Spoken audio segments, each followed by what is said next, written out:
for you to mute and unmute. If you find someone's asking a question that's just too hard, you can just mute them. Right.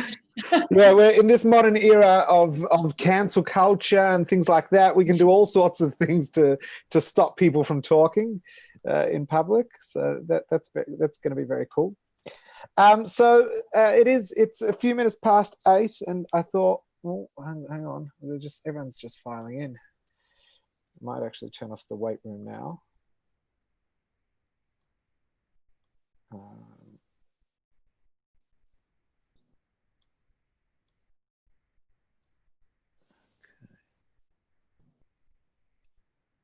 Okay, so now people are going to be able to just file in, and that'll be great. I just want to make sure that we're coming.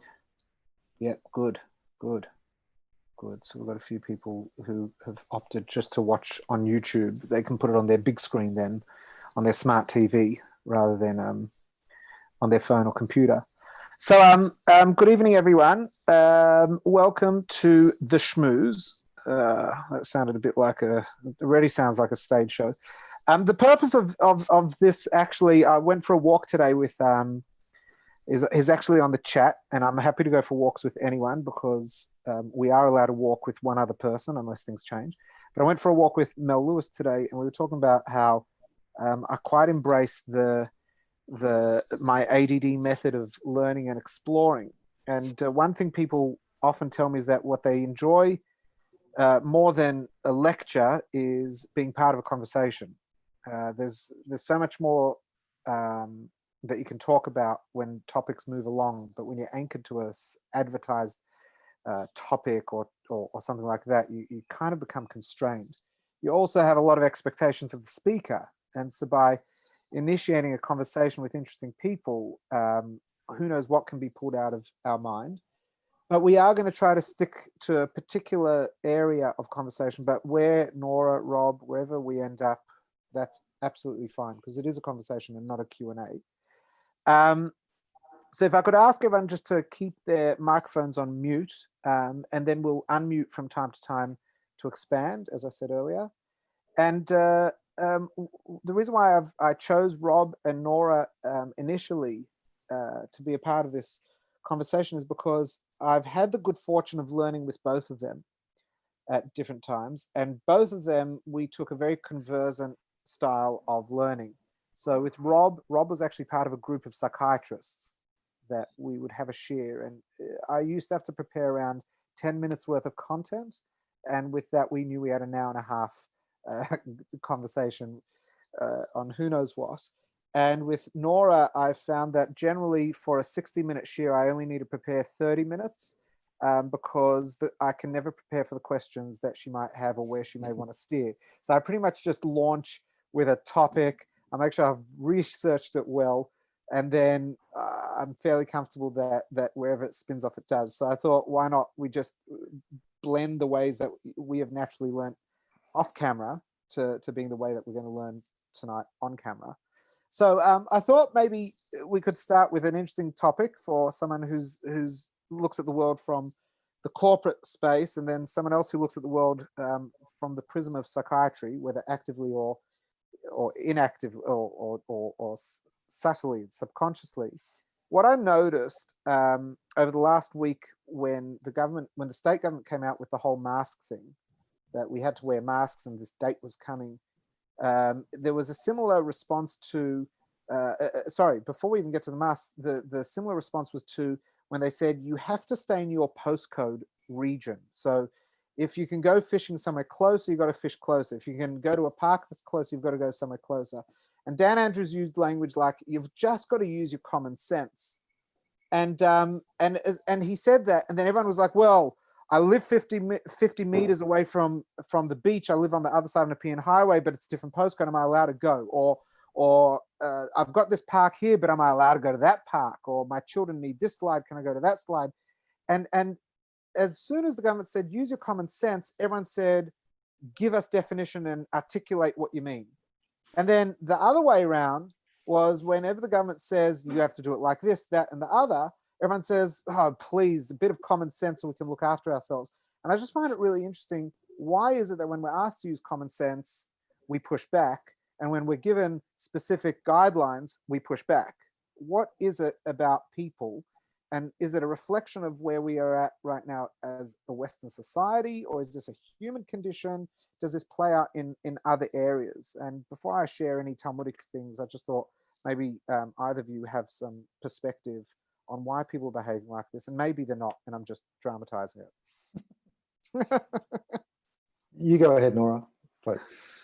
Okay, so if I think about it from large businesses, in many ways, when all of this started, a lot of the large businesses were sort of ahead of government even. So, and they sent their people to work from home before it was mandated. A lot of the essential services, the utilities, the banks, stepped up and offered people, either waivers or deferrals on payments. And a lot of companies that had probably programs of continuing workforce reductions paused them because it would have been the wrong thing to do to people off as all of this was taking place.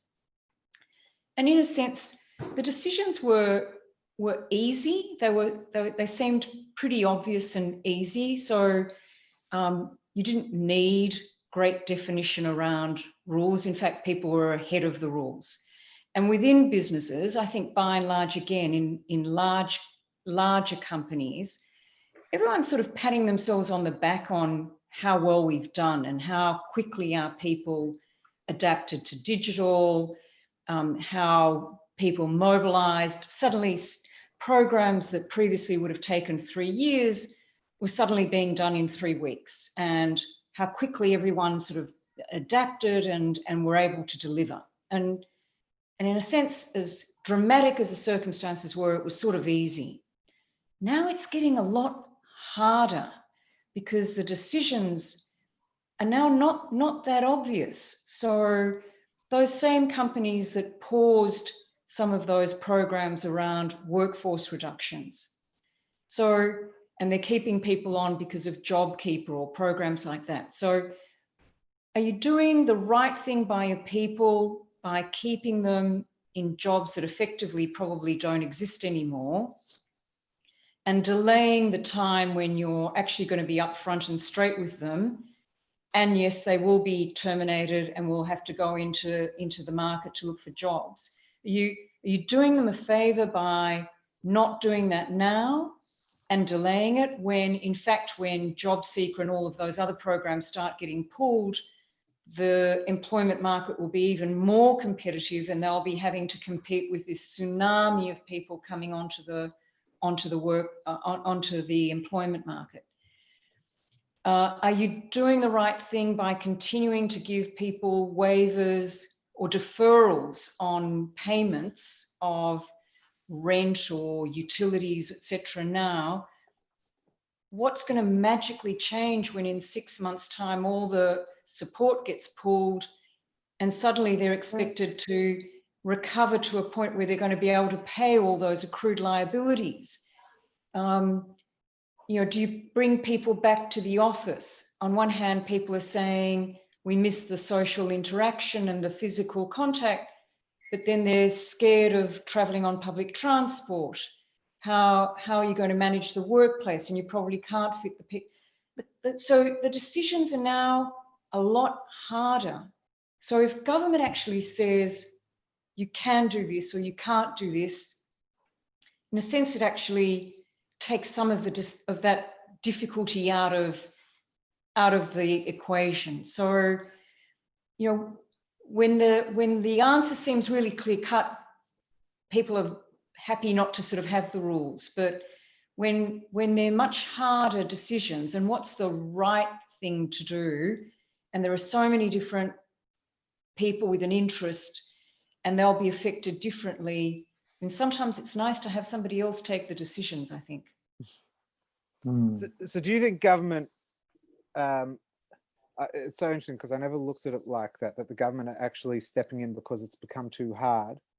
And that's because, I've got a couple of comments just for those of you that don't know Nora. Nora is very much involved in the big company world, sits on a number of publicly listed company boards. So that's going to be a very different perspective, because I look at the world, of course, as a rabbi, as a dad, involved in a small organization relative to the large industry. And so to me, I never even thought about, I probably read about it, but never even thought about that. Yeah, companies did take steps well before the government said you have to do this or that. So you're saying the government stepped in at the point that it was becoming too hard for people to just work with common sense, or for the larger end of town, the big companies, the people who were probably responsible for a lot of people's lives, as it became too hard, the government had to step in. Well, I'm not sure they thought about it on that basis, but I think, in a sense, by not mandating certain things, then you'll have to be prepared that people will make those judgment calls from very different positions, and the outcome then for society might not be what a government at the time thinks is the right thing. And the reality also is that I think they're doing it also because government either doesn't want or can't perhaps afford to step up to do all of those things. And so, like it or not, they're basically getting business to do part of the heavy lifting for government as well. See, that's a really interesting perspective, Nora, because I'd never even appreciated that perspective before. I mean, I do look at the world through a psychological lens, and it's just one of those, once it's like a religion, I guess. I can't disavow it. This is just how I look at the world. So the way that I look at the world is that, first of all, that just to underline some things, that I think the government's doing a good job, both federally and state, doing a really good job with very, very little certainty about what is the precise way to go. The second thing, just before I get to answer your question, Menachem, is that you've got to listen to experts. These guys, the chief health medical officer, the chief health officer, premier, prime minister, all these people, they're operating with a whole lot of data and a whole lot of opinion and a whole lot of experts that are feeding into what they are saying. So it's not just, I've got this idea, I'm going to bring X, Y, and Z in now. So for me, I think listening to experts is the thing to do. And these are bona fide experts in the position of government. So why do people have different reactions? Well, first of all, I think people are scared, a lot of the time. And so when you're scared, you begin to question things. You're not sure if it's right. We're all worried about uncertainty. And so we question the processes and the rules that government have brought in to say, where's the evidence? How do we know? How do you know? What about this aspect? What happens to business or the economy when we lock down schools and we lock down people and we lock down postcodes? Then you get other people saying, you get health experts saying, well, we should lock it down more. So there's always going to be these chattering voices vying for what they think is important. But it's really only I think the government, which has all the different streams of information that they can make a balanced decision. Having said that, people are always, as you and I talked before, Menachem, people are going to have this sort of Talmudic attitude to it. They're going to be asking lots and lots of questions and expecting lots and lots of answers. And in a situation where there aren't answers, where we don't know, people are going to get worried. And this is what's happening. And the whole idea of, and I don't think anybody, I wouldn't know, but I don't think anybody's going to be fined if they step across the Nepean Highway out of their postcode. These laws are not meant to be, revenue raising. They're supposed to be basically, use your common sense. I mean, there is common sense there. Don't go out too far, wear a mask, socially distance, all those things now I think are fairly common sense. I mean, there may be a few which we still kind of grapple around, like, how many, how do you exercise around people and that sort of stuff. And, do masks protect you as protect people around you? So there's still a few things we're grappling with, but I think in general, people have been very good, very, very good about it and are using their common sense generally. So it's interesting. Yeah, sorry, Nora, you go. Your comment about experts is also really interesting and goes to that whole thing of who we trust these days. And so again, we come out of, last year, the whole Royal Commission on Banking.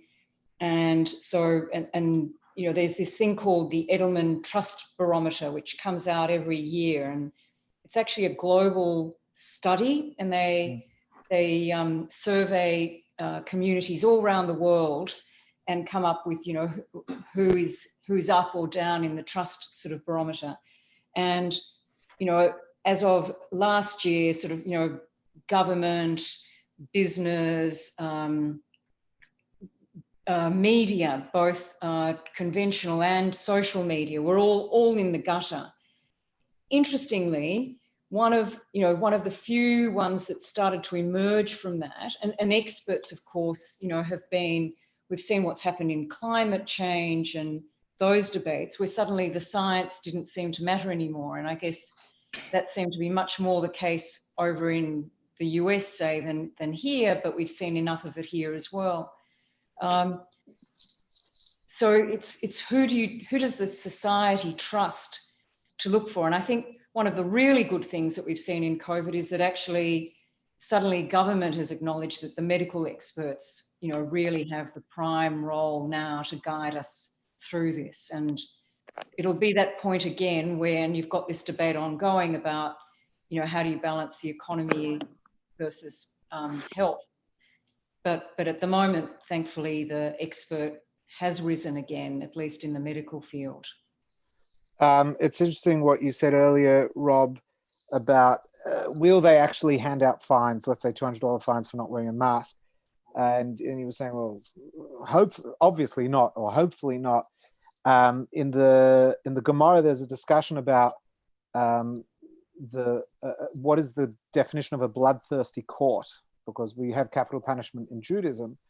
And there's discussion about a death once in 7 years at the hands of the court is considered bloodthirsty. And then it goes all the way through to an opinion that says if the court found someone guilty of a capital punishment and executed them once in 70 years, there was a death on the court's hands, that was considered a bloodthirsty court, because surely they should have been able to find a way to acquit someone.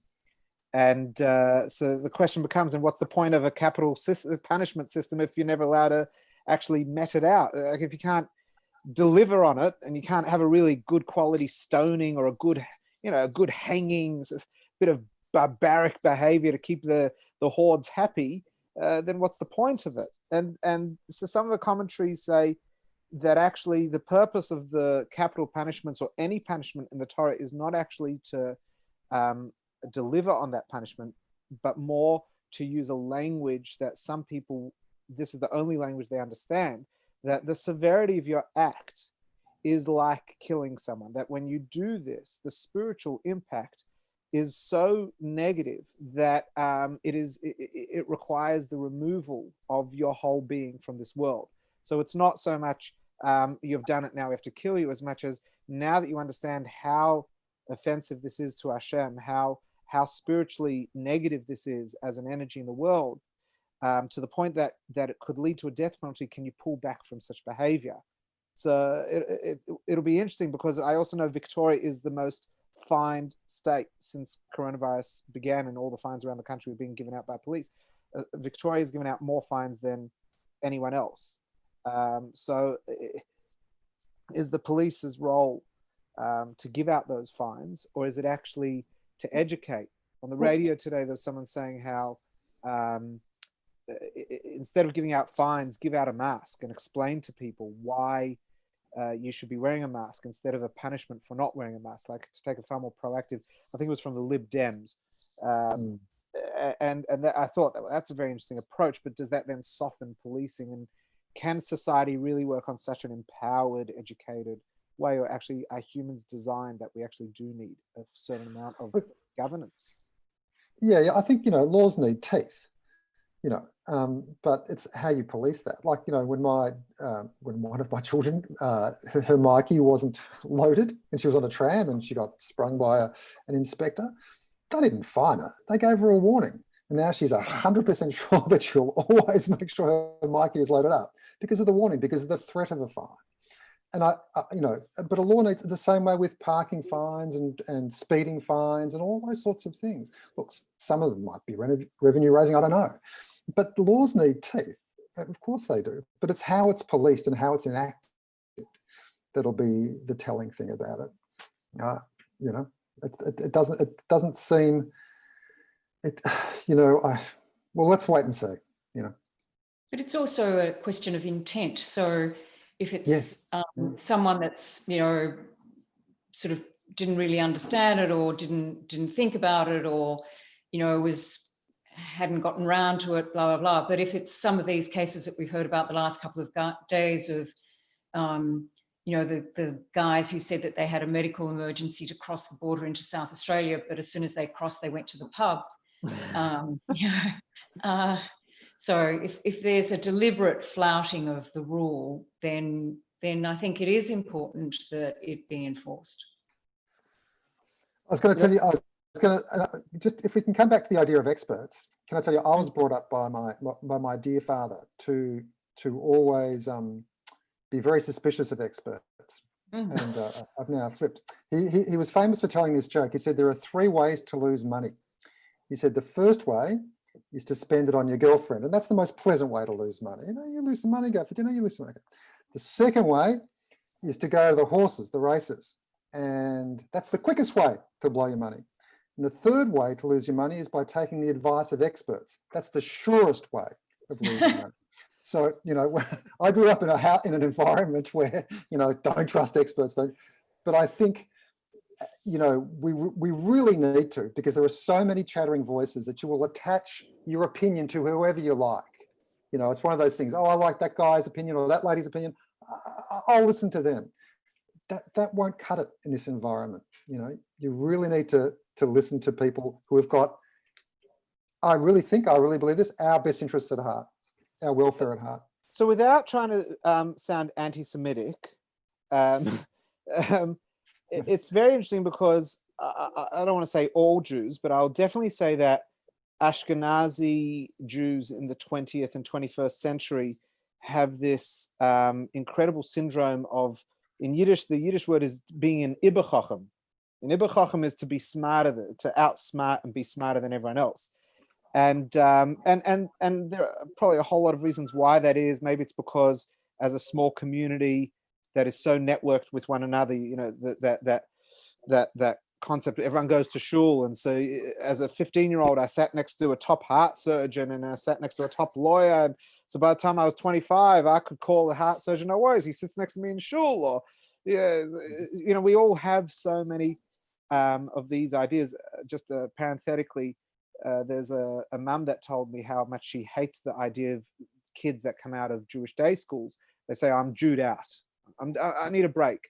And she's like, what are you Jewed out? That you hate the fact that you turn on your phone and you've got access to such incredible people. That's the power of community. Like, you don't want, so hand me your phone. And when you're in trouble, you're not going to call any consul generals. You're going to start at the bottom of the phone call. You're not going to call your neighbor and say, apparently you had dinner with the American ambassador. Can you get me a favor? None of that. You're Jewed out.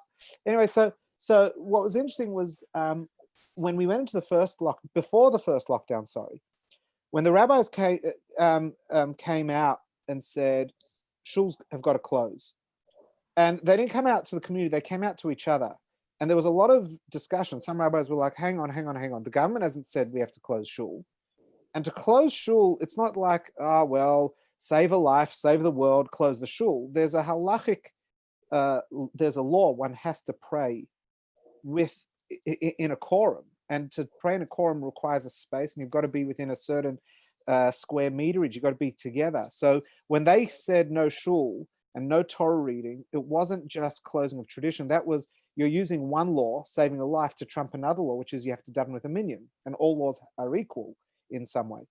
So there was a lot of pushback, like, hang on, in America, people are dying. In New York, people are dying. But in Australia, it hasn't started yet. And remember, this is March, it's very early days.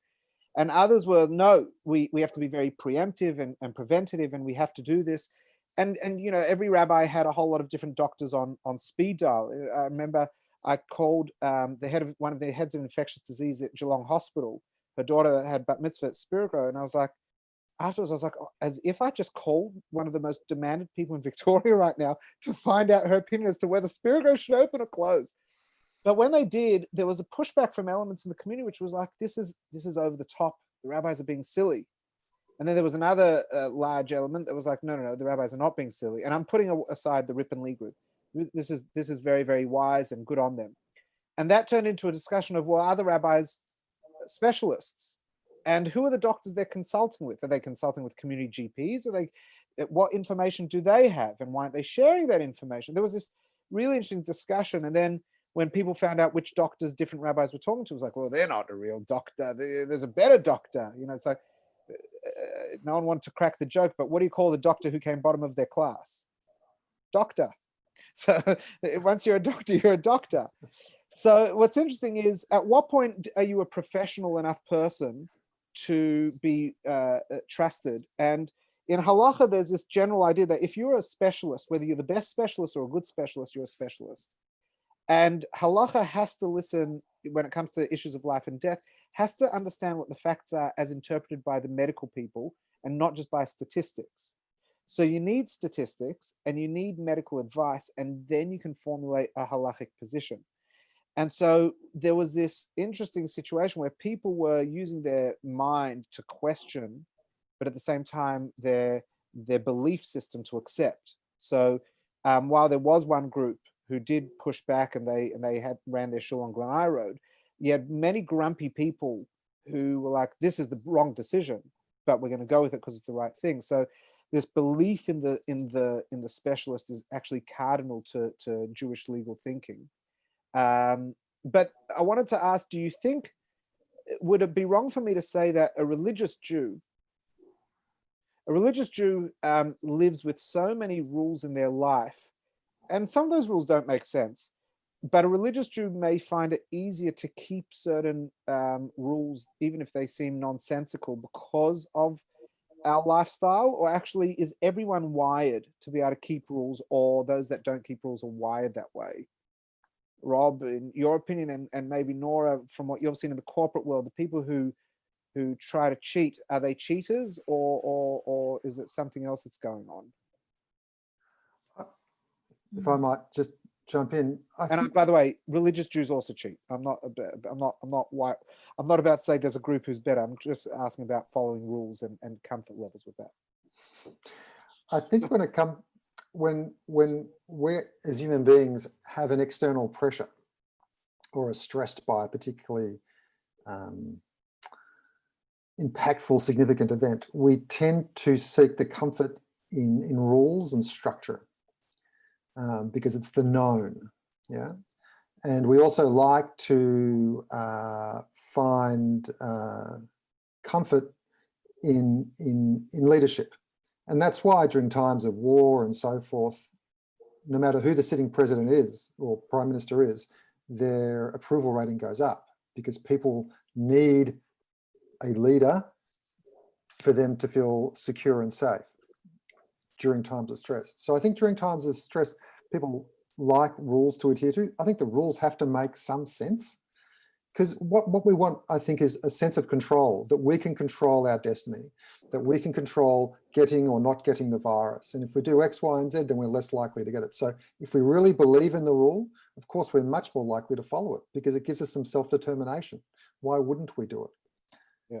The problem is when we start, I think, when people have different interests. So, for example, I know people who've got a lot of properties, and right now they're suffering because they aren't getting any rent.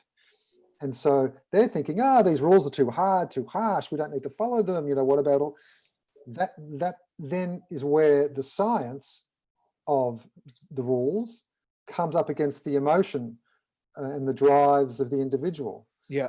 And emotion almost always trumps logic. That's the problem. It's interesting because I've definitely spoken to people who have gone up to Mornington Peninsula, and it's like, I know the government said your second home is not your primary home, but come on, this is nonsense. And I've noticed we all have, exactly what you said, we all have a threshold where we say, I go with everything, but not this. This is silly. And there's a cardinal principle that comes up in some schools of Hasidic thought, which is Mochshalat al-Lev, that the mind must always be regulating our emotional responses and our impulsive responses to things. And in a way, you said that the rules are a place of comfort because it's predictable and control. But in some ways, that's also where the infinite can be found, because when you can govern your emotions and keep a rule that makes no sense or offends you, because what do you mean I can't go to the Mornington Peninsula? I pay tax to the Mornington Shire. Well, I'm as much a resident as the next person. And we come up with all these logical justifications, which is not our mind, it's our heart driving our mind. And so if a person can say, I'm going to sacrifice my ego, the ego says, I'm going to Mornington Peninsula. I'm doing what I want on this. And when the mind says, no, there's a higher authority, and we're going to adhere to that higher authority, that is in Kabbalistic terms called sacrifice. You've just sacrificed the animal, the ego within. So every time any of us are confronted where our emotion says, this is nonsense, I'm leaving Brighton and I'm walking around the Tan, every time we do that, according to the Torah, we have just like fulfilled the greatest thing in the world, that overcoming of self. That is this incredible moment, the incredible threshold to cross. So say that. So sorry. According to Torah, breaking the rule is good.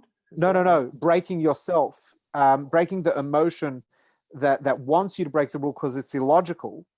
So every time you don't go to the Mornington Peninsula, because the government has said so, even though you know it's absolute nonsense, every time you break yourself and keep that rule, you've like achieved incredible things. Oh, okay. Okay. Yeah. So Menachem, I think, first of all, again, it comes down to trust, that we trust that the government has our best interests at heart. And I think by and large, we are still a society that does put society over the individual, as the higher priority. The problem, I think, starts also to come out two aspects. One is that because, thank goodness, we haven't had it such a bad impact here with high fatality rates, etc., that trust then starts to wear down a bit on the edges. Is this really serious enough to warrant this? And then secondly, the problem is inconsistency. So when on one hand it was fine for you to be able to, for kids to go back to school, but it wasn't fine for children to see their grandparents. And so, and there was a 60-year-old teacher at school or something. So it was when you start having consistencies where it doesn't seem logic, then I think it starts to undermine the trust. Yeah. So well, I see think after the Black Lives Matter protests that infuriated people. I think, Nora, you bring up a really good point, Nora, and I think, so you could have one, like you could go to school, but you couldn't see your grandma, or you couldn't go out for exercise. And, Raph Epstein, the ABC radio journalist, who, conflict of interest, he's a friend of mine, he put it so well. He said, look, all these risks are additive. It's not like one is more than the other, but if you keep adding them on top of each other, then you increase your risk substantially. And I hadn't thought of it like that. And it was his way of educating, doing public education, which I thought was really good. I think once you understand some of the complexities, you're more willing to accept those rules. Because I thought exactly the same. I thought, come on, my kids can go to school, but I can't see my mum. That's crazy. And then I thought, no, hang on. They're additive risks rather than one or the other. So I think a lot of it comes down to explaining the rules, and some people do that very well.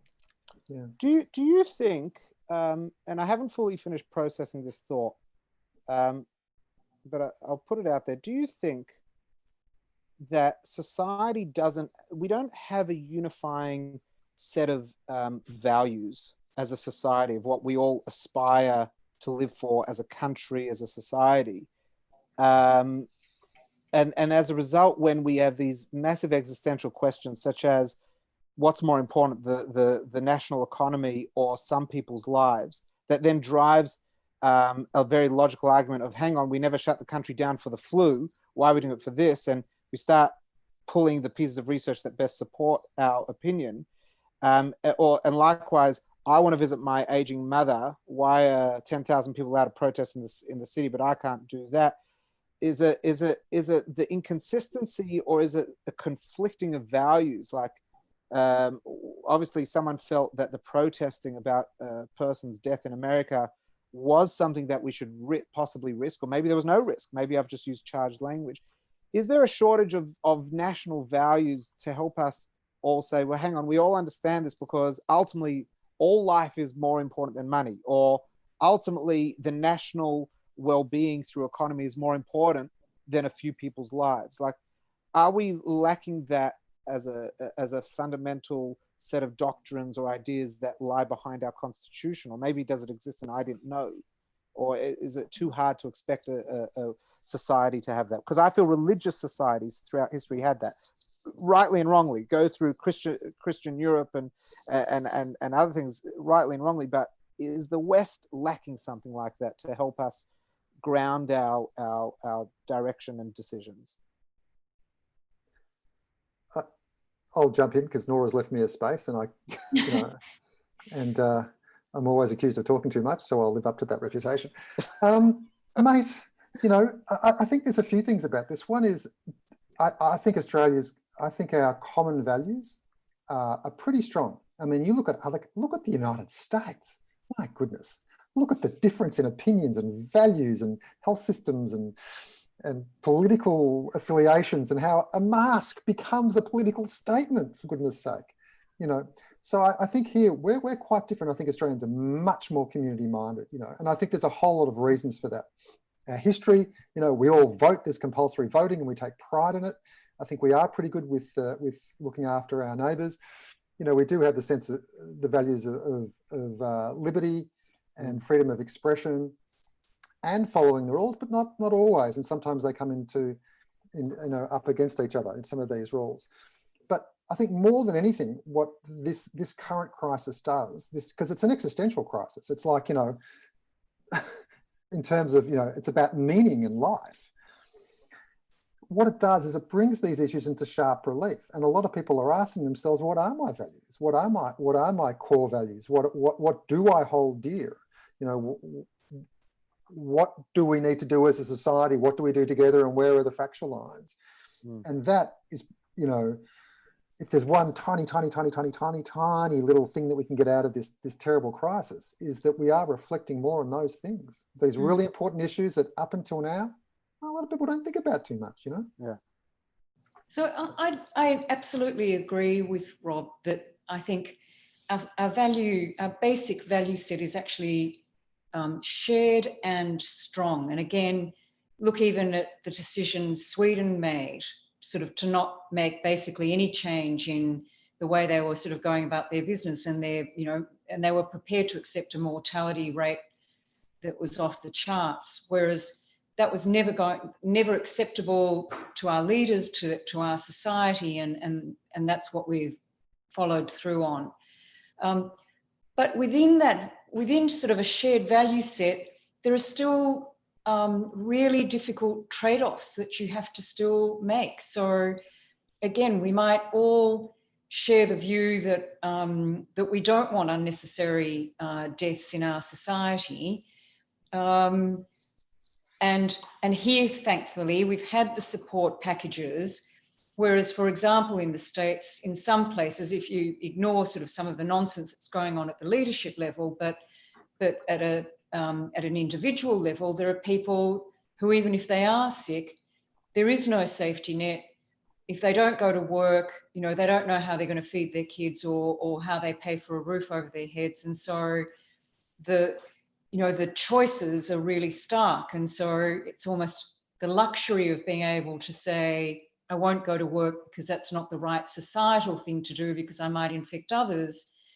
It's actually a choice that's not theirs because just the basic demands of living are such that they don't have it. There are people in this society who are also in that position, though thankfully not in anything like the numbers that we see in the States. But when you go to, protests against the Black Lives Matter, for example, again, the issues that people were caring about that was taking them out onto the streets were fundamentally values driven about, it's terrible that a black man goes out in the morning and his family doesn't know if he'll come home that night, just going about their normal business because they're targeted or treated in a way that would be unthinkable for a white person in their position. And so the values that drove people to say this was an opportunity to actually stand up and say this is no longer acceptable in our societies seemed really important as adhering to the rules that were being imposed on us because of the COVID situation. So I'm not sure it's because of a lack of shared values. It's just that those values, give rise to really, really hard and complex issues that we're facing. But I think, like Rob said, the really good thing is that we're at least having conversations and debates about them. On that Black Lives Matter protest idea, because it wasn't a death in Australia, but rather a death in America, it remains a permanently important issue. But because it was timely in America, but not in Australia, could one argue, based on that hang on, there is a definite there's a definite virus here, and there are risks, and we're calling it one of the most infectious viruses ever. Should we be protesting something which actually is not going to change today or tomorrow, whether I protest or not, but going to the protest could potentially put people at risk today? So you've got a value, of course, all lives matter is an important value, but also the preservation of life right now. Do I actually have to put off that protest because real lives could be at risk right now just from turning up to the protest? In your opinion, I think we can all recognize there's a conflict. Which one trumps which? So I think it wasn't just that it was about a really outrageous incident in the US. In fact, what happened, somebody made a comment, how terrible they are over there and look how good we are. And the point was made, actually, this stuff is happening here in Australia today. And 437 deaths black deaths in custody in the last few years. Not one single person was charged about any of those. And I think the thing is, Menachem, that when there is such disruption as we're experiencing at the moment, they are actually quite unique opportunities to actually change societies, to make people are so dislocated that I think that there's suddenly an opportunity to actually make really big and fundamental changes. And so people said, for once, there was universal, global outrage at what was happening on those incidents. And actually, it wasn't just about something that's happening over there, it's happening right here amongst us. And if we think this is the wrong thing, we should actually stand up and say it. Even at a health risk to a country or a city, at least.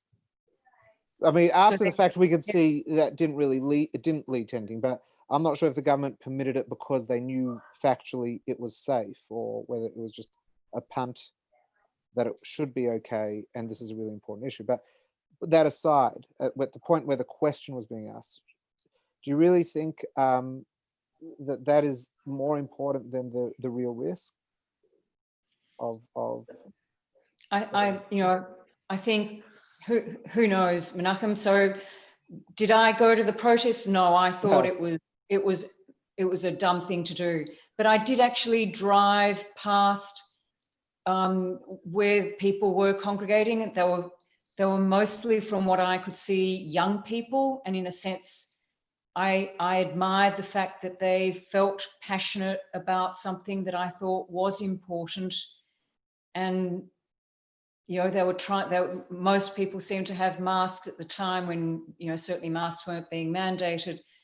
I guess they were trying to do it in a safe way.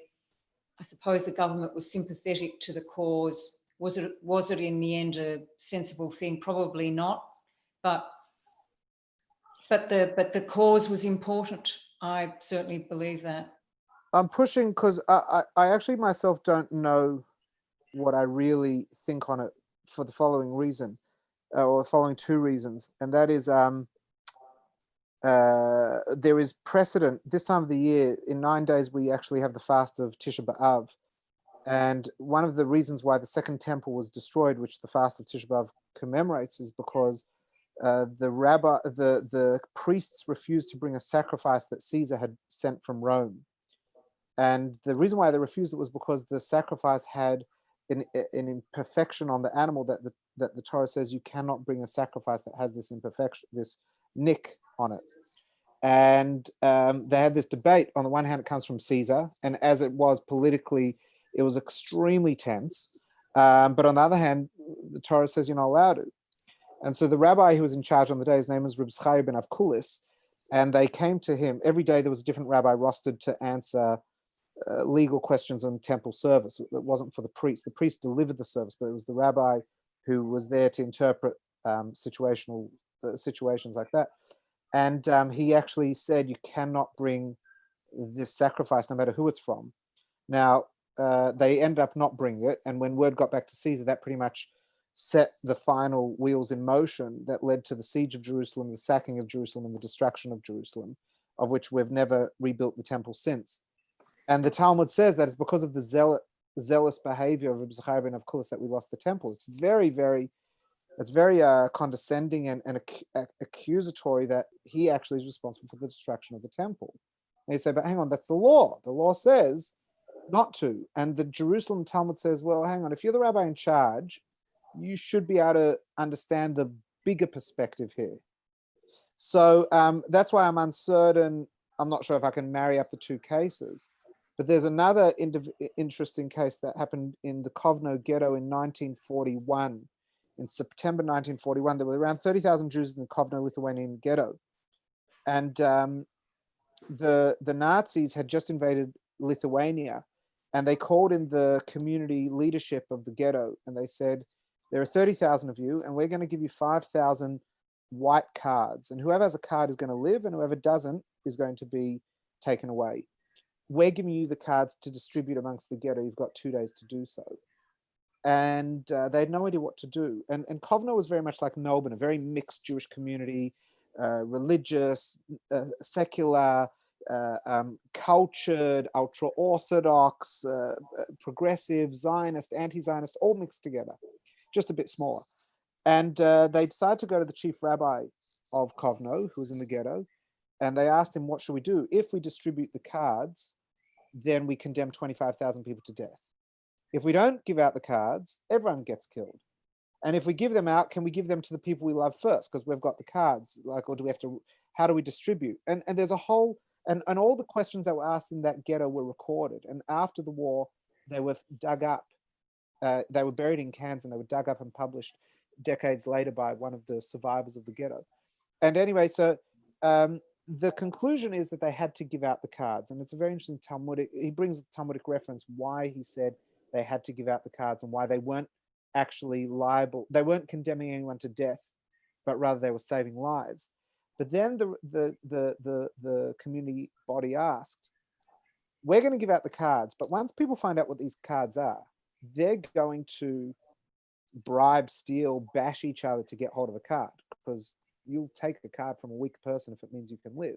Should we call in the Nazis to create order as we're doing it, and should we call in the police, or do we allow chaos to ensue when we give out the cards? And the rabbi said you have to give out the cards, and people have to be allowed to do whatever it is that they need to do to protect themselves. And basically he sanctioned the possibility for people to bash one another, and that the strongest person will win, but you cannot bring in the law, because this is a situation where you have to allow that human or very violent human process to exist. So I'm not comparing either of those cases to the Black Lives Matter, but The reason why I'm torn is because on the one hand, you can't do things that are going to cause death, or even something that has the chance of causing death. But on the other hand, if you have a cause that is protecting your own self, you have to fight for that cause, even if it comes at a cost to others. So on the one hand, the law says you're not allowed to. On the other hand, the law says that the individual has the right to take the fight. And so therefore, the people who protested, were they saying, we don't care what the law is, this is our life that we're protecting, and that the government's or the law about the preservation of life is saying you're not allowed to protest, and actually they were both correct at the same time. You're not allowed to protest, and you have to protest at the same time. That's why I'm unsure what the correct position was. This is the beauty of Judaism. I mean, we're made to ask questions all the time, and everything that Nora said, I fully agree with. Just what you said before. But imagine you're in government, and you know that next week there are, however many I know, 30,000 people that want to express their views about something incredibly important, and it's during a pandemic. What are you going to do? What are you going to do? Are you going to say no and therefore risk a whole lot of chaos and melee and potentially violence? Are you going to say yes and potentially risk the spread of the virus? Or are you going to do something else? But the time was pretty short. So I think you've got to be practical about these things, Menachem. You know, I think... Not the first time someone said that to me. No. But in the abstract, you know, and I think that comes... New South Wales sort of, you know, tried to go to court to get the order to ban the protest.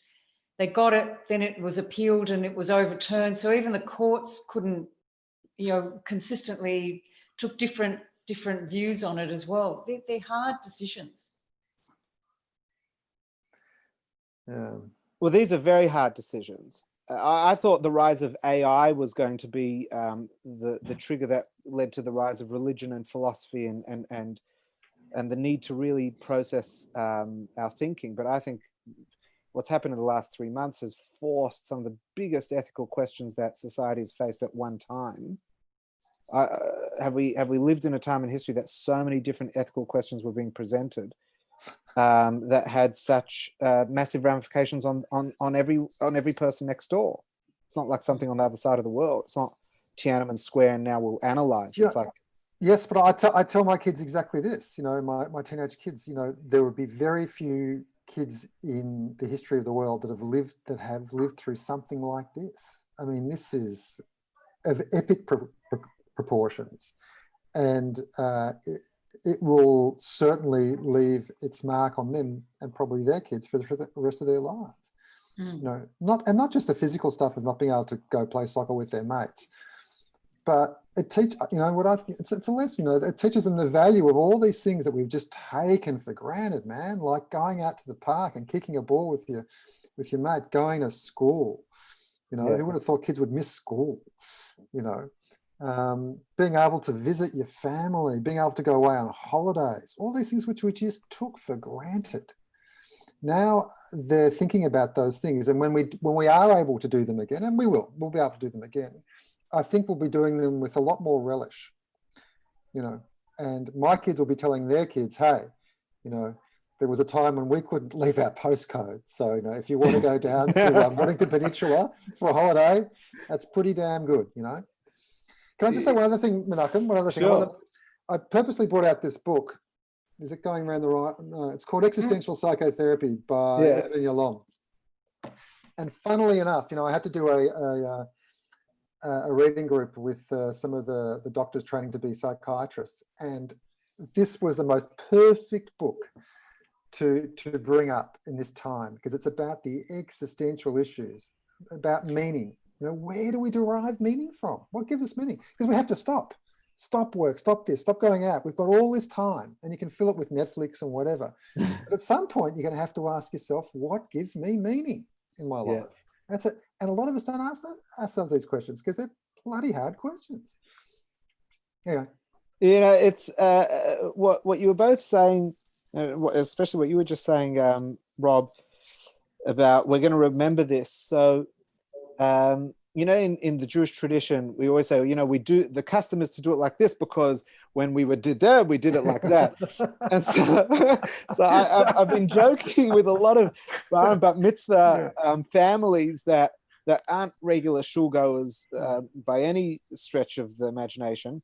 And so they'll come to shul now during this period, well, not particularly right now, but 3 weeks ago.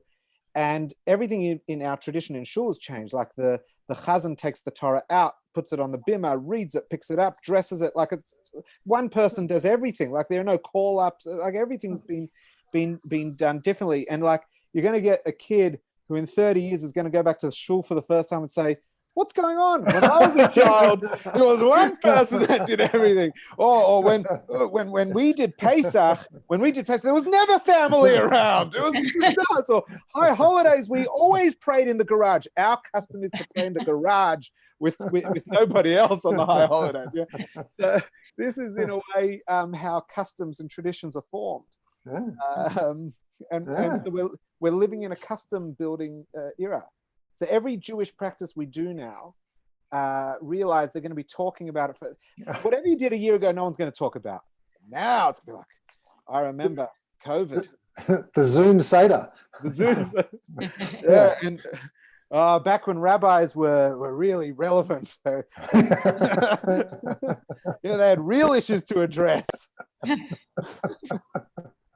Yeah, too right. I'll tell you an interesting Shabbos law that was big in New York. Because New York was one of the big epicenters in the Jewish world, and the rabbinate, there's no formal rabbinate anywhere in the world. Rabbinate is just if people like that rabbis put out proclamations together, then there's a rabbinate, and if rabbis don't or people don't, there's no rabbinate. But many rabbis in New York put out rulings that on Shabbos you must, if you have a family member who's in hospital, you must call the hospital multiple times every throughout the day on Shabbos. And the reason was because the hospitals were so busy that nurses were calling the shots. Forget doctors, nurses were deciding who got a ventilator, who got to see a doctor, who didn't, how long, and really whoever hucked the nurses more got their family member in deeper. So the rabbis actually said that you must call on Shabbos, because if you don't call, you could be responsible for a death, because the hospital system works on pressure. If you're not the one hucking, the next person will, and therefore your Shabbos keeping is going to lead to the death of someone. And so it was, these are, to come out and say you must break Shabbos in this way. We know Hatzalah get in their cars and someone has a heart attack, they drive. But for people in their homes to be told, and you can't walk to the hospital because that will take an hour or two, and you've lost time. You have to stay home, and you have to get on the phone because you can't go to the hospital. You got to huck people, and this whole, I think Jewish law has been challenged in ways that never been before. Wow. And to finish on a positive note with that, and if I could ask you both just to stand, we'll open up everyone, whoever wants to comment or ask questions, particularly Rob and Nora, because me, my number. Them, I'm not giving you their number. But what's interesting is that there is a view that Jewish law and Jewish practice is really about elevating the detail in this world. Shabbat is how we elevate the days of the week. Festivals are how we honor periods of the year. Kashrut is how we honor and elevate the spark in food, etc.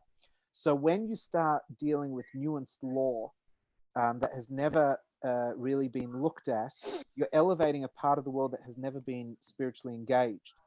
And it says that Mashiach will come when all the sparks have been elevated, when there's nothing left to elevate.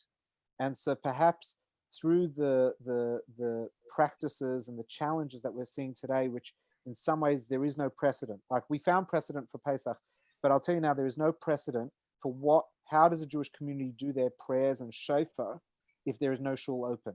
It's never happened. In Europe, you had times that you couldn't go out for the Seder and that you were locked up because of anti-Semitism. But this is unprecedented. So we're going to have to really explore things that aren't even academically discussed.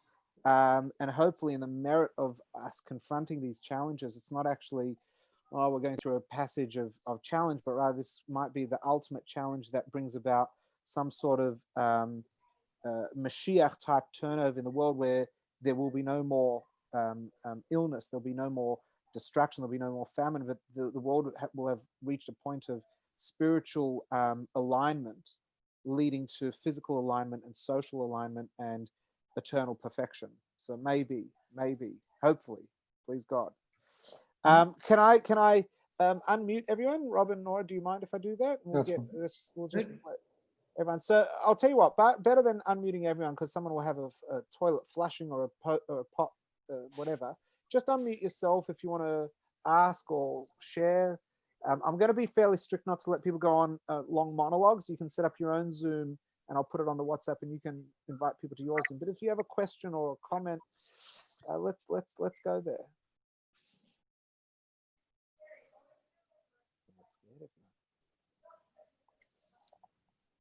Whilst we're waiting for people to think about a question, Menachem and Nora, can I tell you what I've become really good at over lockdown? Please. Sourdough. I've been boring my friends senseless with sourdough Instagrams, pictures, recipes, taste. Like really, I've really become very good at making sourdough. Are you getting those bubbles inside? Yeast. Yeah, secret yeast. No, we just made it from the old flour and water and let it bubble. It is as good as Baker Bleu, if you know Baker Bleu. It is. I mean, I'm tooting my own horn because my daughter and I do it together, so it's really her stuff. But in that time when all these endless hours of what do I do, made sourdough, and so I can smell it. The reason I bring it up is because I can smell it baking downstairs. Talia's taking it out of the oven now. Oh, it smells so good. Oh. And you get that crusty edge. Oh, and it's full of bubbles. So I have a question. I'm Menachem's very quiet congregant. Dr. Rob, two things. Firstly, here is my Medicare card, so you can use that card. When can I come over for some sourdough, please? I tell you what, as soon as you have my guarantee, Stan, as soon as lockdown is over, we will meet up for some sourdough. I'm happy to do that. I have a mask as well, and you can charge me. I'll bring a referral as well. Don't worry. Not charge me, charge the government. I'll give you a piece for free.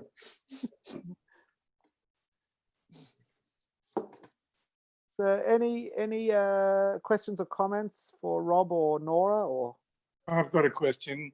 Can you just press it on? I've got a question. Can you hear me? Yes. Now, okay.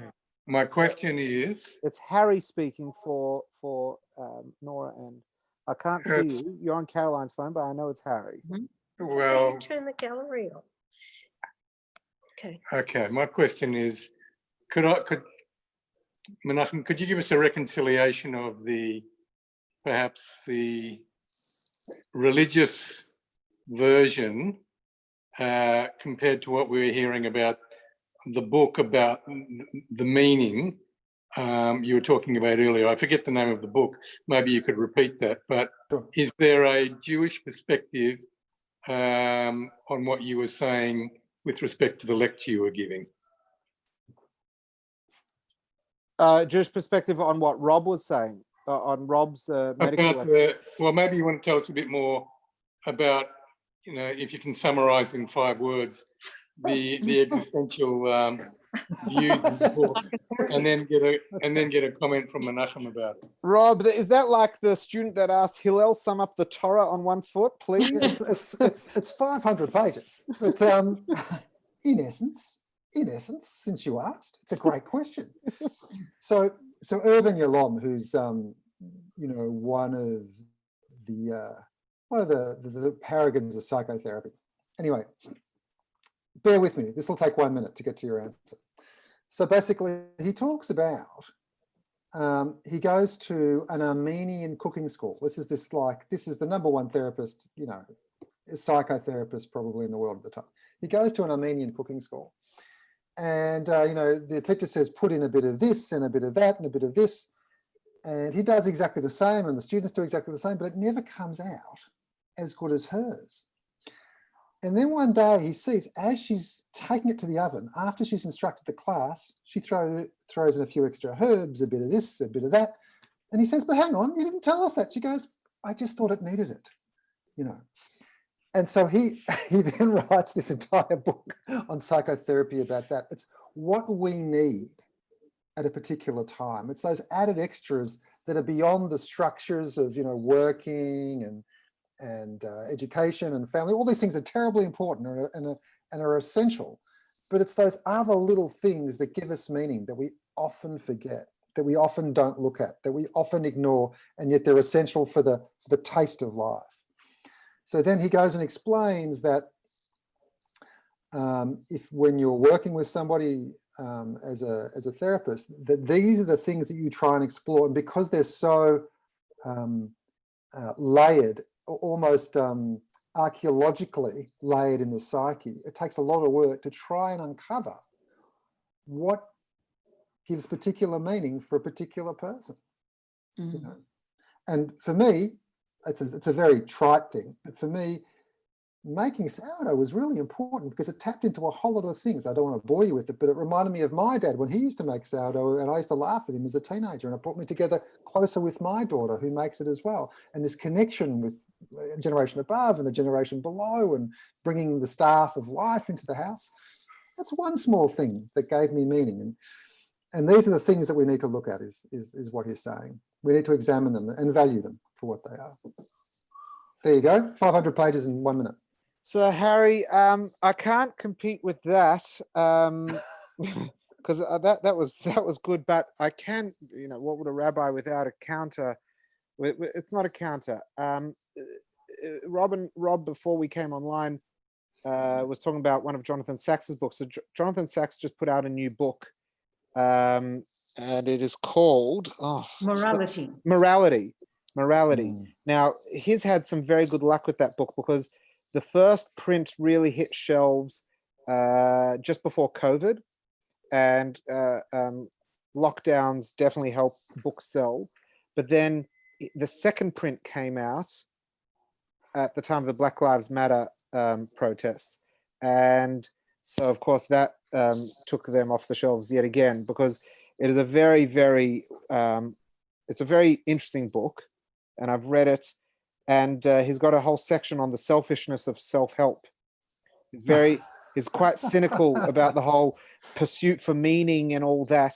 And this is Jonathan Sacks, who is a very, very progressive, open-minded person. I almost find the book is not so much his wisdom as much as his sharing of all the books he's ever read, which is actually in some ways as good as sitting with Rob just for a whole book.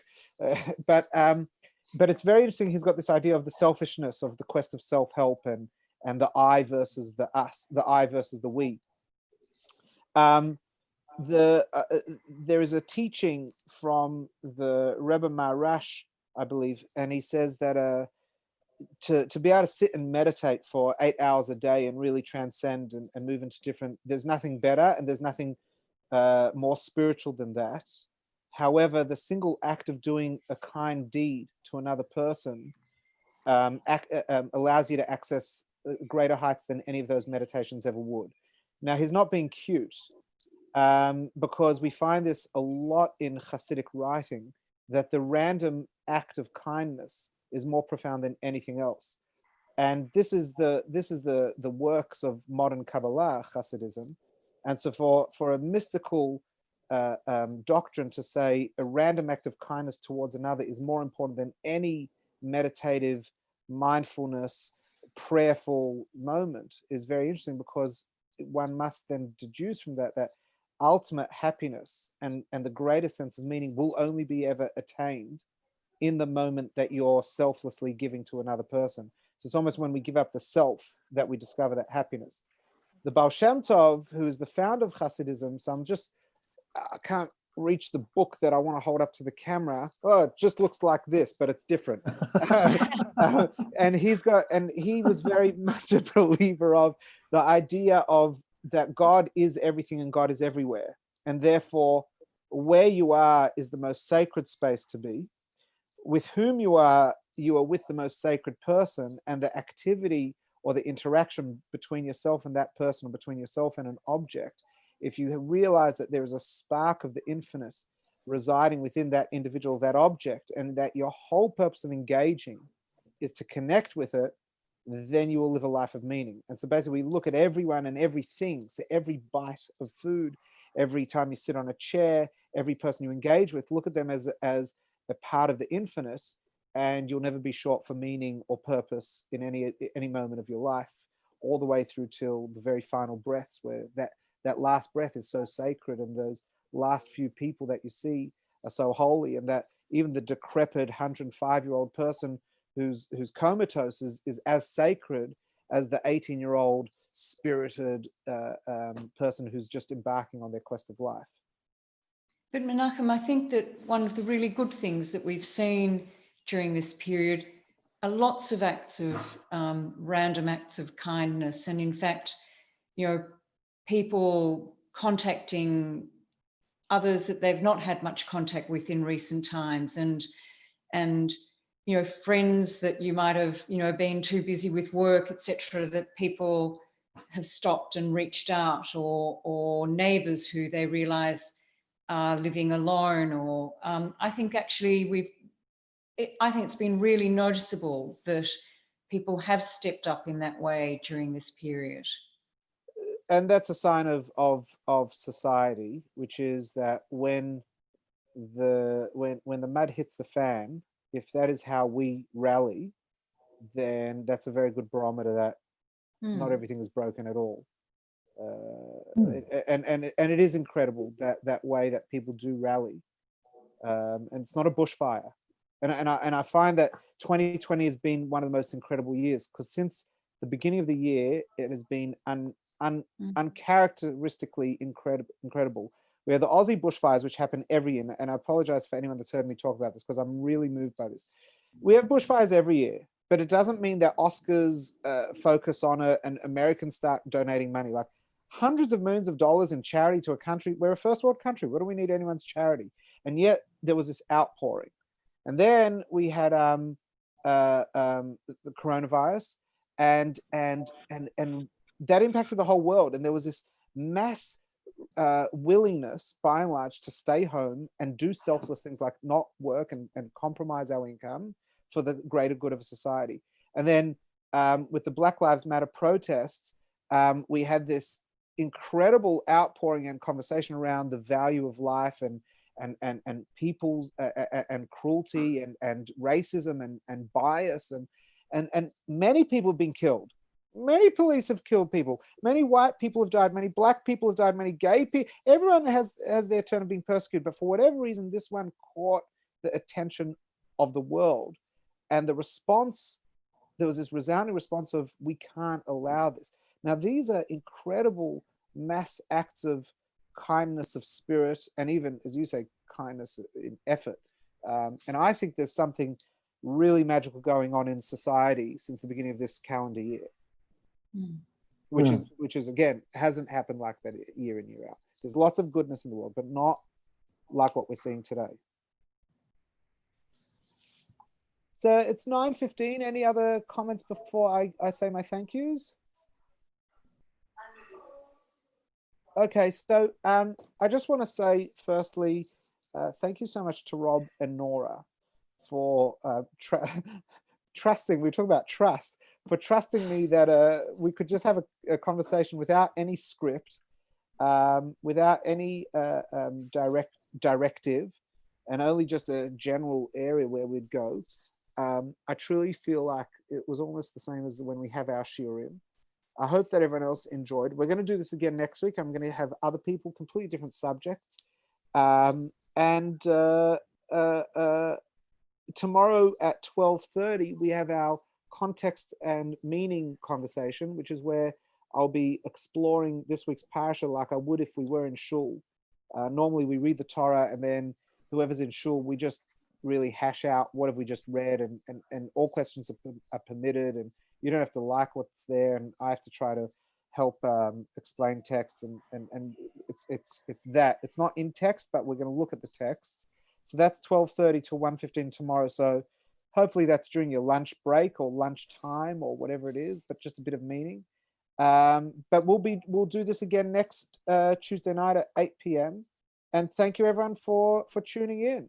And really thank you, Nora, you work across so many time zones, being involved in companies here and overseas. So thank you. And Rob, who really has had to leave the kitchen There is no guaranteeing your sourdough is going to work if you haven't been able to look through the oven window. Look. I mean, who's looking? I can really, I'm hanging out to go down there, and they've probably already eaten most of it. But I just want to say thank you, Menachem, and thank you, Nora. It was a great, stimulating conversation. Thank you, everybody, for taking the time to listen. It's been great. Really enjoyed it. And Stan, I'm baking a sourdough with your name on it. I could see Cold Rock starting a line of sourdough now. Rob, afterwards we'll chat about franchising it out, but let's leave that for a second, the subject. See you. Good night, everyone. Thanks, guys. Okay. Night. Bye, guys. Bye. Bye.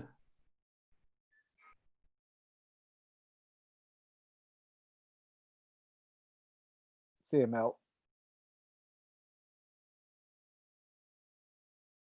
Bye, Vivian. Night, Menachem. Night, everyone. Bye. It's Jamaya, David, Monica, Shelley. Michael, your library looks almost as rabbinic as my father's. Hold on, you're on mute. Let me unmute you. Ask to unmute. Did it Is that better? Yeah. I haven't read all of them, but your dad reads better stuff than what I do. I don't know about that. Different material. Maybe. It's probably more